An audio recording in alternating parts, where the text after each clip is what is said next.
مینا و شەوکەت دوو خوشکی بە ساڵاچوون و بە شاخ و ناوچە کوێستانیەکانی سنووری دەربەندیخاندا بە دوای کنگردا دەگەڕێن. ئەوان لە پاڵ هەڵکەندنی کنگردا وەک خۆیان دەڵێن چێژ لە سروشتی جوانی ناوچەکەش وەردەگرن. هاتینە بۆ ئەم جەوەڵانە لێرانە ئیسا گیای سروشتیەوە بۆ خۆمان ئەیکەین و ئەیوەین و ئەیخۆین و خوا نەیبڕێ.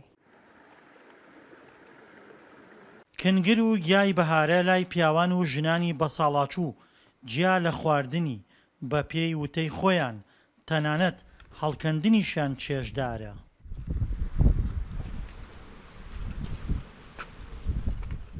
ئەیتر بۆ خۆی ئیسا هاتین وەزوانی وە ڕۆژ وەتکیەوەی نۆ چی بکەین دڵمان وایە پێوە و نەوس کافرە و ئاوا ئیتر بمە قوربانەکەت و کنگر لە بازاڕەکانی کوردستاندا بە عەرەبانە هەڵدراوەتەوە و خواستی زۆری لەسەرە و نرخی کیلۆیە کنگر 2500 دینارە. لەم وەرزەدا کە وەرزی بەهارە کنگری ناوچەکانی کوردستان پێداویستیەکانی بازار پڕ ناکاتەوە، بۆیە لە ناوچەکانی ئێرانیشەوە کنگر هاوردەی هەرێم دەکرێت. حاڵ حاضر کنگری خۆمان زۆر کەمە دەست ناکەوێت، بەڵام بە زۆری لە ئێرانوەتێ کنگری ئێرانی جوانە بە تایبەتی هەمەدان کنگرێکی زۆر جوانە و تا بێژی کنگری تەرچکە. ئەمە چ لە زارە خۆشێکیان ئەمەش بەسیە.